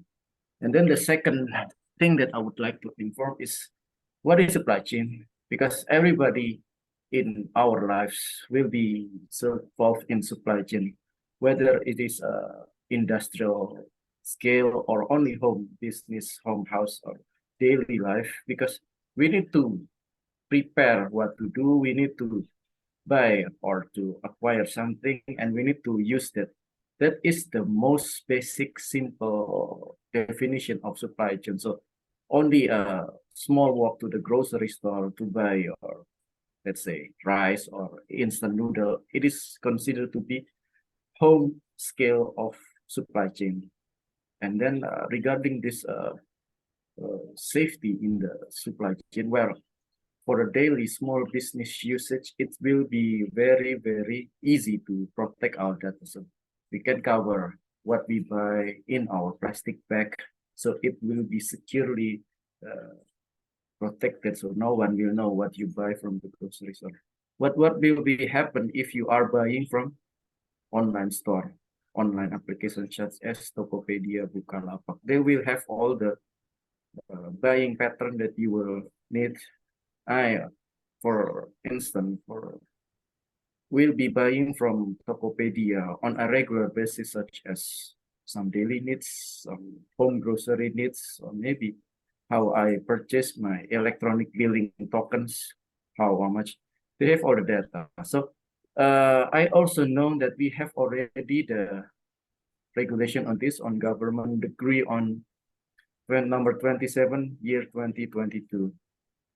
We just need to have this implementation where I think it's still very lacking in Indonesia because quite a shame because somebody, maybe some of you will have some SMS or WhatsApp. I don't know where they got my number or where they got my WhatsApp number. They just simply send message to us and then selling their product. It's actually a breach of personal identification data, I think. So, Pak Vijay, having had you as an expert in AI, I think we need to discuss more about the ethical usage of AI. Pak Tribhuvan, if you remember last week, we met at the Indian embassy discussing about AI. There was a lady from the ethical company of AI usage. I think we need to have her invited on how to use AI wisely, or simply said, what is ethical AI usage? Because we don't have any clear rules on AI, especially on talking about cross-border e-commerce or communication via the social media. It is very, very dangerous. We might have our picture cropped on what some product is selling, but it's very, very dangerous for me, and I think it is Okay. very Pariski, I agree with your concerns, and so I've been doing data and AI for almost now it's around 36, 37 years. I have a few patents on that and based on all of that. Okay? So I usually distinguish data between two things, right? Yes. Privacy and usage. So that your data is private if you go to a store and buy it in your grocery bag is not true, because when you go there, the cashier is actually scanning all of those things using your data. Then he's using your credit card or debit card or cash or whatever it is. But he has now information about who you are and what you have done. So you are actually divulging that information. Now, the question is, what does he do with that data? Will he tell his friend, you know what, that guy who came to the store, he bought this, he bought that, he bought that. So in some way, he is actually invading your privacy and you thought it was private. So it's not a concern that you gave him your data, is what he did with the data is far more. So when I go to Tokopedia, I live in a connected world. Nowadays, I don't care about who I share my data with. What I do is I protect myself, and I did give a very big seminar on what is called as digital identity. So who are you, Pariski? You are Pariski Uttomo. You are sitting here in front of me. But in reality, you are absolutely very small when compared to your footprint, which is your digital twin brother who exists on the internet. And he will make you famous or he will make you infamous faster than you and me talking. So yes, you do yes, something here right now or ask me some question and it is something, and even before you know it, your identity, your digital twin has told the entire world that this happened on this particular call. So so that's what it is. So we live in a very, very ridiculous world where we take for granted some things and we take for granted other things. For example, privacy. As I was typing into the question and Q&A of the Zoom call, my account number, my bank account number, I have bank account numbers in US, in India, in Indonesia. And all of these bank account numbers are known by almost hundreds and hundreds of other companies worldwide, in Europe and everything. I am really not concerned that they know about me and my bank account. What I am more concerned is, what will happen if these, we call them attack surfaces and attack vectors and so on and so forth, right? So I'm opening up all my attack vectors. How do I protect myself from these vectors? That is what it is. What do I do? How can I make it so, how do I manifest myself that I am not becoming something that is completely open to the world of criminals, right? And you do not know where these criminals come from.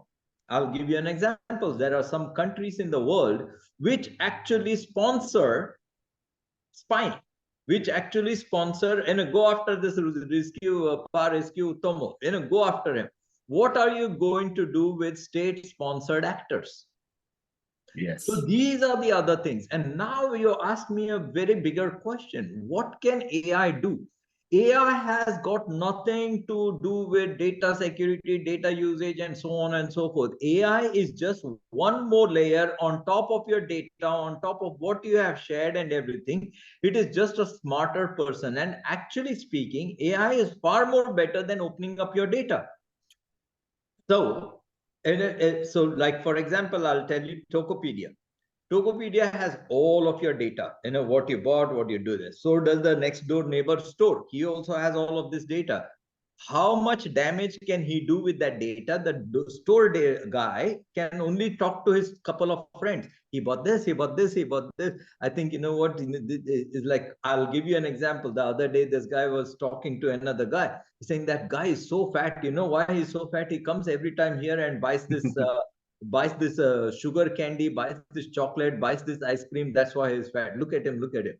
And then he was talking to the other guy, and I'm standing right there, right? And I'm listening to this. So he is he's trying to impress the other girl at Indomaret, right? He's trying to, look, this guy's coming. He is now going to buy this ice cream. He's going to buy this chocolate. And look how fat he is.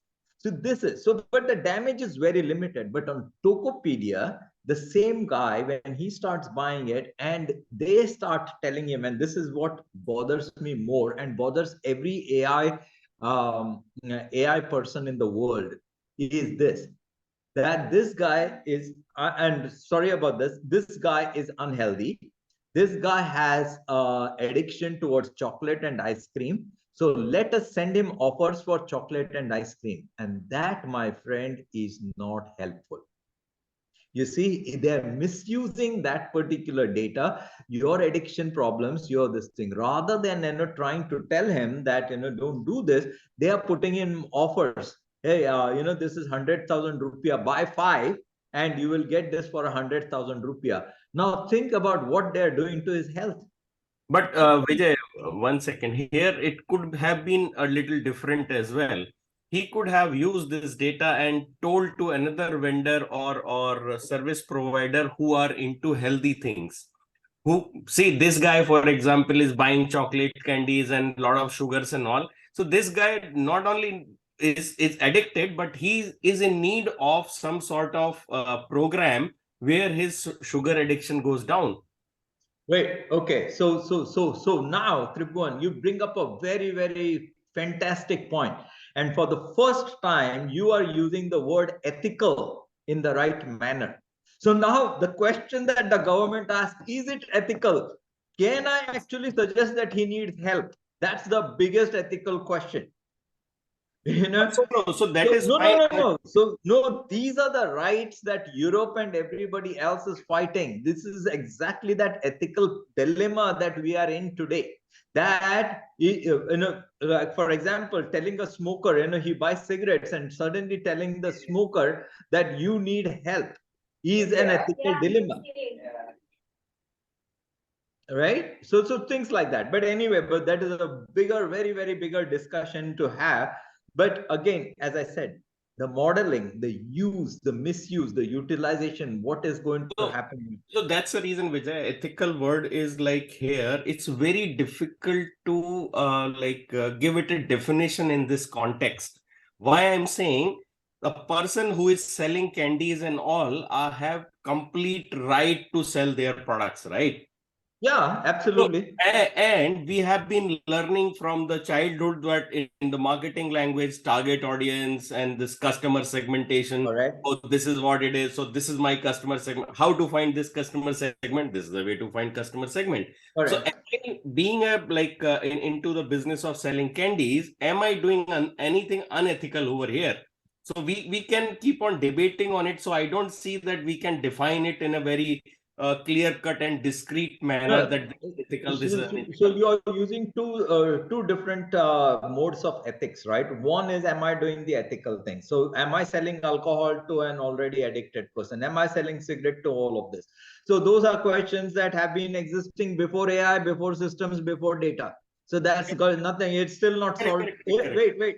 It's still not sorted out. It will never be sorted out. Trust me on this one, because as long as we live in a world of commerce, as long as we live in a world of what is called as commercialization, it's never going to end. So what is ethical, what is not ethical is not related to data or any of the systems. Exactly.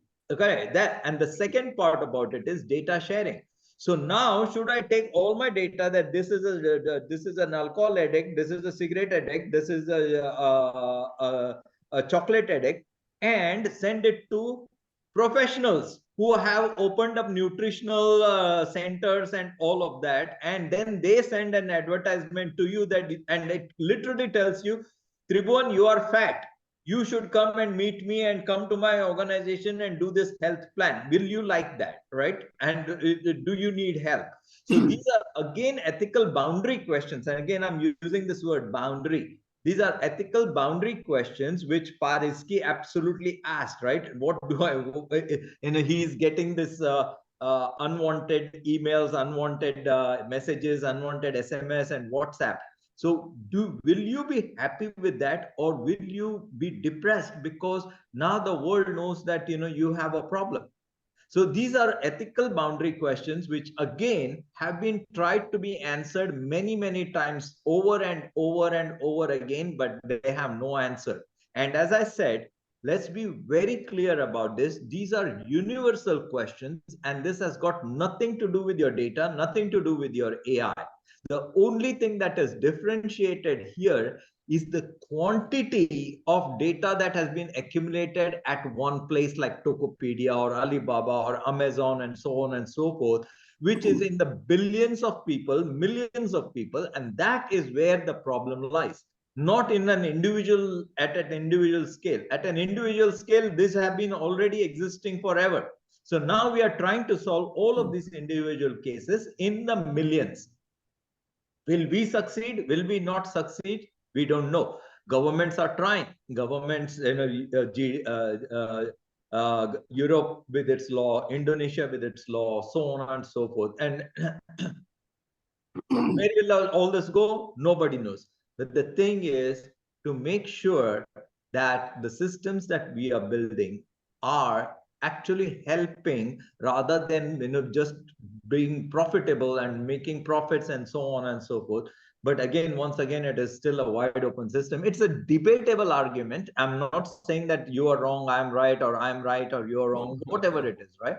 But I have, and having worked with data for almost 35, 36 years, I still haven't found a single person who has answered this properly, and it's never going to be answered. You are not going to tell a businessman to stop doing his business because it is unethical.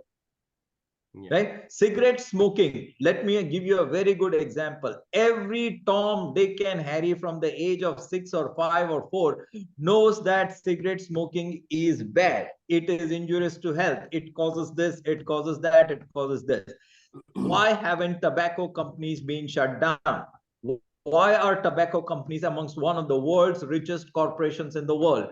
Why is cigarette selling of cigarettes not banned? Why is, and why? Let's go and ask that to some of the biggest Indonesian corporations here, right? And you all know the names. They are there, but how? So when even the government, the best that they have come to, and the nearest that they have come to, is put a skull mark on your cigarette box, make some advertisement, make some marketing campaign, telling them that you will have holes in your lungs and holes in your throat and so on and so forth. That's the extent of it. That's what it is. But they have not stopped selling cigarettes. So now tell me what is wrong with that ethical scene. How can you stop it? It's a business, actually. Exactly. Exactly. So nobody has an answer. And everybody has a right to do the business. Exactly. So it's not like, see, there are things which are banned. So we are talking about cigarette and tobacco, which is allowed with these warnings and all, which does not work. We all know. But there are other drugs which are banned, right? They are successfully banned, but they are still available in the black and all in different ways. People find it out. Correct. So I'll tell you the story about the United States. Finally, they had to pass laws in which marijuana is now legal in almost all the states. So, and they spent almost $1 trillion fighting that marijuana war for almost 20 years. But that's not the point. That's not the discussion. The discussion is this, that there are good things, there are bad things which come out of every system. So, for example, somebody asked, and I'll give you the correct answer. Chat GPT or GPT in general, the transformers that are being written are so dangerous that it is not in a mature way, that they should not have been shared so quickly and so early to everybody. It is like saying, hey, building an atom bomb is easy. You just need this, go ahead and build it. So now Chat GPT is in everybody's hands, and that is what is dangerous. Not only just Chat GPT, even the code. And if you ask Chat GPT, can you write me a Chat GPT code? It will actually write you that damn code. It writes it right in front of your eyes. It will write the code. You can take it and implement it within your organization. Now, those are the things that, this is a very powerful tool, and it has been just opened up to the entire public. Was that the right thing to do? How much did it cost ChatGPT or OpenAI? OpenAI, $250 million have been spent, and they're still spending on the horsepower, on the total amount of data and so on. I think $5 million a month they are spending still. How much? About $4 and $5 million. No, that's the wrong number. It's $25 million every month. Per month. Yeah, just the models and everything that are building it. So 5 million. But I will just simply put this context. Everything or anything in this world is made for some reasons, which are generally thought as a positive things. But for everything, there is a possibility to misuse it. Even let's say we talk about guns or anything, it was to protect, but it is used to murder and kill people. Similarly, AI, like I said, that those data analytics and all we do, rather selling the sugar to a sugar addicted guy, why can't we sell some programs? So those are made like that, but use and misuse is there. Even ChatGPT is made not with the intention to write a code to or write a formula to make an atom bomb. It is to help people in their day-to-day activities or their businesses or in their studies or in anything. Even the calculators were made earlier, so we were not allowed to use calculators in our classrooms, because it was assumed that if I use calculator, my brain power will go down. But now calculator is from the childhood, every kid is using it. So that's what is the advancement is coming in. Exactly. So these things will keep coming and going. That's a very good point, Tribhuvan. So evolution is happening. Evolution is happening within mankind, within technology, within all of its surrounding things, right? So we cannot stop it.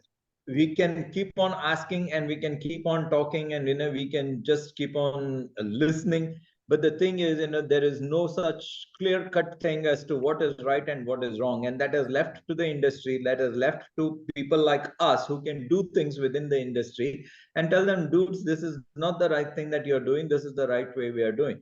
And Tribhuvan, just to mark my words, you know what we have been doing with Arogya. With Arogya, we have been trying to do the entire supply chain, basically using artificial intelligence, answering the 5 fundamental questions of inventory management, trying to change two things for any hospital or any medical organization is their top line and their bottom line. Reduce wastage, reduce usage, reduce orders, reduce overstock, reduce understock, so that they are safe, that they do not have problems with overstock, so they're not destroying stuff.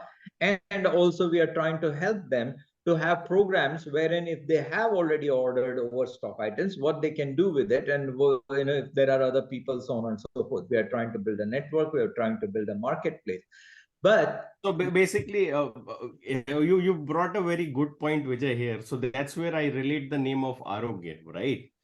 So the AI models and all what we have built is to take out those diseases, which are what are those diseases? Like overstock and understock is a disease for any organization, and more importantly, in a healthcare facility where they have to deal with the lives. So we are trying to bring that effectiveness and economy and the way they work. It has to change completely. So rather blocking the money and your overstock, which goes into 20 and 30 billion overstock kind of situations are there in the hospital.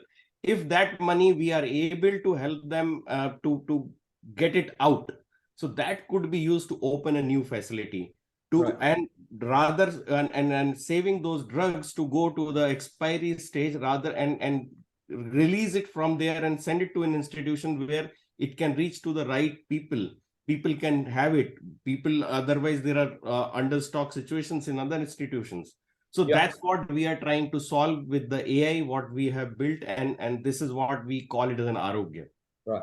So, Pariski and Paagung, it's not the technology, it's how we use the technology that is far more important. It's not the data, but how we use that data that is far more important. So these are concerns and questions that will always be there. So from a moral standpoint and from being a businessman myself, it is up to us, and how profiting is not a sin. How we profit contributes to that sin. Yeah. So I think there are more questions also, Pariski. If yeah. So so I hope Pariski and Paagung, I answered your question. But as Pariski you mentioned, it's a long way to Swarga, right? So we are not there yet. We are not there yet, and it will keep on happening. But these moral dilemmas and these ethical dilemmas will keep on happening. In the meanwhile, how we protect ourselves, how we protect our digital twin on the internet is up to us and up to the government as well, right? This about data and privacy and so on and so forth. It's been there, it will be there, and we are not going to solve this in the next 20 minutes or 40 minutes or whatever it is. But yeah, we should be aware of it. Awareness is key, a bigger key, and I think that is one of the reasons why we are in this particular conference call, so that all aware of what it means and what it should be and how we can prevent certain things from happening. Any other questions? Okay, thank you Pak Vijay, Pak Agung, Pak Rizky. Masih ada pertanyaan lain yang mungkin bisa ditanyakan di sesi ini?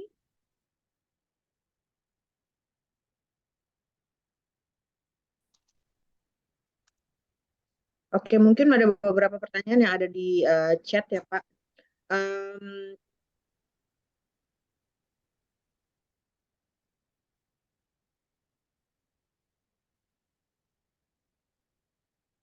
Oke Pak, mungkin pertanyaan dari saya sendiri ya Pak ya. Untuk sekarang saat ini landscape data security and confidentiality, how do you see it in the current state of AI system in the supply chains and finance sector itself? What's that, Clara? Yeah, how do you see the current landscape of data security and confidentiality in AI system for Pak Vijay in supply chain, for Pak Agung in finance sectors? Once again, right? Supply chain is, and if you look back at my presentation, supply chain is a connected world. AI actually helps rather than sharing data. It helps answer questions much more quicker and without providing the underlying data. So one bot asks the other bot, "Hey, I ordered this. Have you shipped it?" "Yes, I have shipped it." "Who did you ship it with?" So now it can also exchange key information as to who's asking the question, so that, and does he have the authorization. The four most important things that we have to remember, forget the data part of it, right? There are four key things. Authentication, authorization are the two most important things. After authentication and authorization, we have to make sure that the verification process and the validation processes are all intact. So the way to look at it is, who is asking the question? Why is he asking the question? Is he authorized to ask the question? And if he has been authorized, asked to ask the, is he authenticated? And is this answer question and answer completely tracked and logged? So believe it or not, so I can tell you, Farah, this, every movie that you have seen so far is bogus. I'll tell you why. Because these robbers go and rob something, James Bond goes there, this happens, that happens. If I were to build any system, the first thing that I would put into that particular system is three layers of security in there. First is, if the person comes in, is he authenticated? Second is, he authorized? Third is, even if he's authenticated and authorized, what did he do? So I will keep a track of all of that. Now let's say that the robber is very smart and he does all of that. So what I will have is not only just a negative information, but not just the positive information, but the negative part of it as well. It is saying that this system is no longer responding to my queries in this particular amount of time. And I have built such systems for a bank. So I know that it has been breached. So there is a pinger outside of the system which keeps on continuously pinging that particular system. And if the system doesn't respond to me with the right answer in the right time, I know that that system has been breached. You see, so these are the things that we can put it into a supply chain. Not only who is asking the question, why is he asking the question, when did he ask the question, and what answer did he receive. So all these things can be tracked and traced. And another AI system will make sure, and that is what I wrote about, right? It can have patterns. The patterns are, if the patterns are broken, it will immediately tell Parisky that this particular pattern was broken. This guy was not supposed to ask this question. So the fear that if you ask that system this question, I will be reported. And this is happening in the United States as we speak, in Europe as we speak. So if I put a USB device into my laptop in any organization in the United States, immediately an alarm and a warning goes to my manager, to my director, and everybody, that this guy, even though he has signed off on his HR that he will not bring any outside device into the organization, bought a USB key, put it into his laptop. So just that, and he can be immediately fired and security can walk him out of the premises. That's the law there. So that fear that if I ask an inappropriate question to the system, my IP address, my whereabouts, my identity will all be revealed and I will be prosecuted, is the kind of fear that AI can actually do. Human beings can't do that. Because if there are a million questions coming in every second to a Tokopedia system or to a Grab system, how many people are you going to hire to do the analysis? And by the time you do the analysis, it's already late. So AI can do breach detection. Pariski, this is very important. And Pagum, this is something you are talking about. AI can do breach detection in real time, faster than a blink of an eye. And that fear that there is an AI system guarding this entire data is something that can be done and actually dissuade people from attacking the system. You see, and that's what cameras are doing today. And Pariski, you were talking about privacy, right?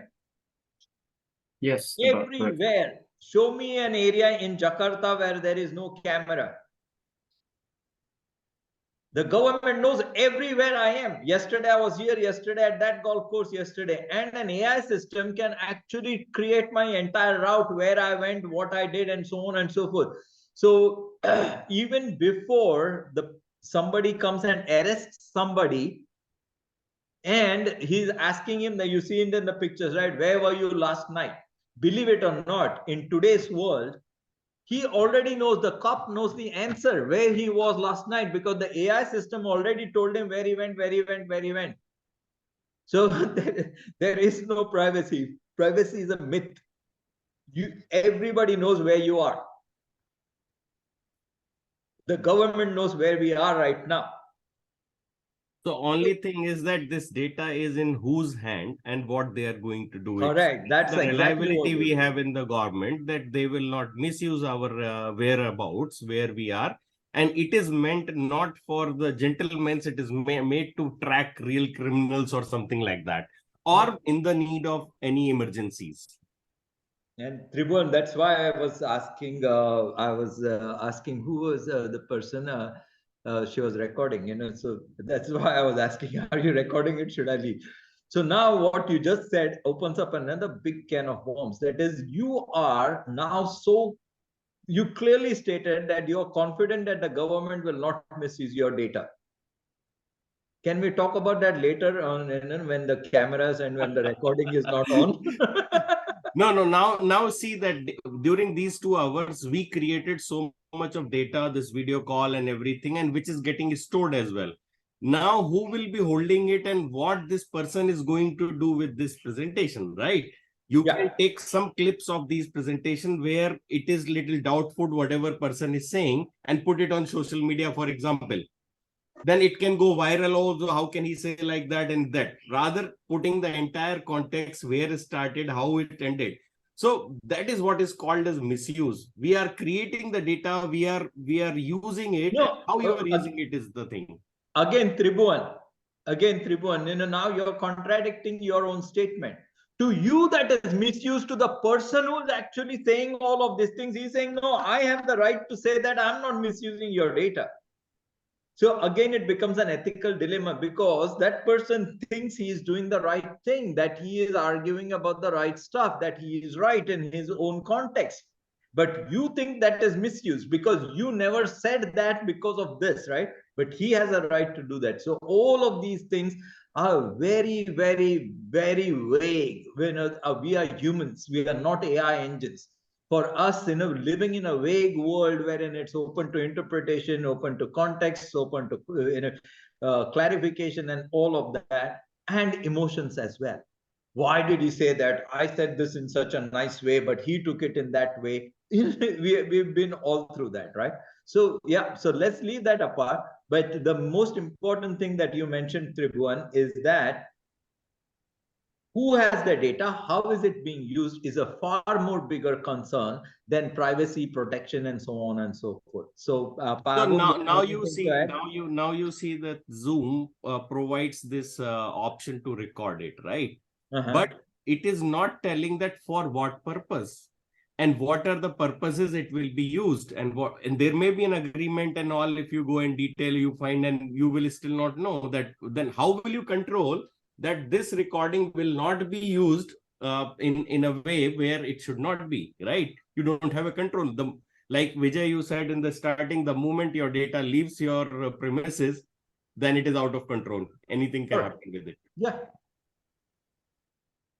Yeah, I'm not. That's what it is, right? Whether should I be concerned or whether shouldn't I be concerned? Will it lead to a better society? So many things, right? The book of ethics has been written from the Greek times of Plato, Aristotle, so on and so forth. And even today, people are writing about it. People are talking about it. So it's a good way to have a discussion. But I do not see any kind of major solution on the horizon. So, for example, so think about think about this massive stupidity that is in there. And this I can absolutely quote. So I always get this wrong. So please help me, right? It's GDPR or GPDR or whatever it is, right? They told every website in the world that you have to tell that using cookies, what are you using, what can be stored, etc., etc. In the beginning, everybody, how many people in this audience really look at when it says this website is using cookies? Who has paid attention to what it is saying and what they are using for? Any one single person in this entire audience, please tell me that you have looked at that particular thing that comes up, you know what it says, and that you have agreed to it.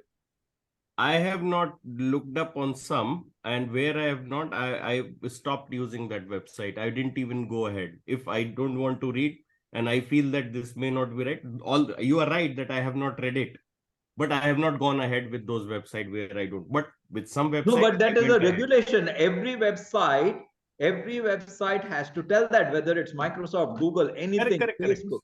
Yeah, so that means you've stopped using all those websites? Not all. That's what I said completely. So some I'm confident, let's say Microsoft and all.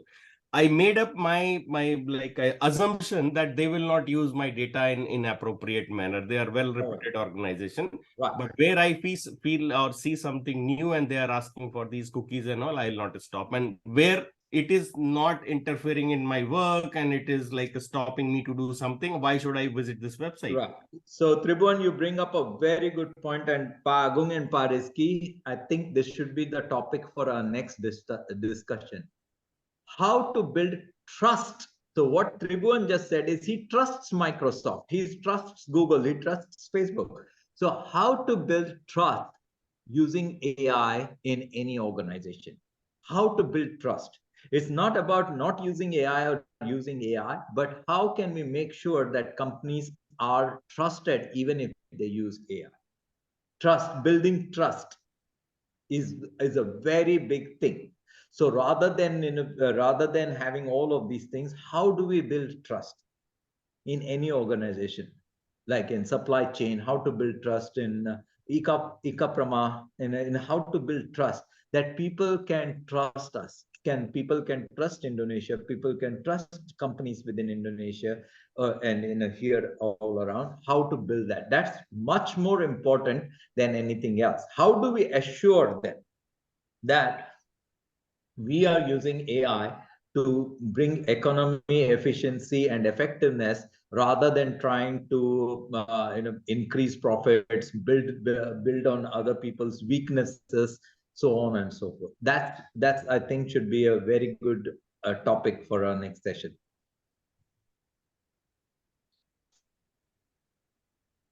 Okay, Pak Vijay and Pak Agung and Pak Rizky. Yeah, looks like we are actually running out of time, and this discussion is very interesting. And we should probably, if we still have another opportunity in the future, to have more discussion. And right now, I want to thank you all And for your time.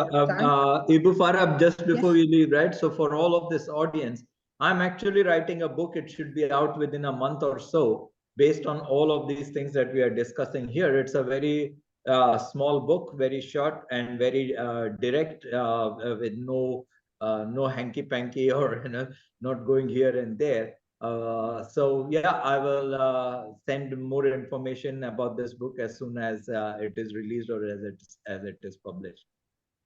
Okay, sure. All right. Thank you, Pak Vijay. Thank you. Okay, and Pak Agung, thank you so much for your time, Pak Vijay and Pak Rizky. Yeah, and everyone who participate in this webinar. We will look forward to have another discussion with all of you guys. And thank you for having giving us the opportunity. Before we leave, I have a question for Bas Susmira. Oh, Mbak Dilan. Mbak Dilan. Yeah. Yeah. Mbak Dilan, how are you going to use my data?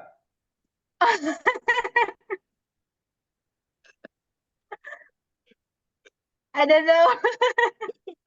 She ran away. That's a danger. But I don't know. your data to the bank. All right. I trust you, yeah, that you won't Yeah. misuse my data.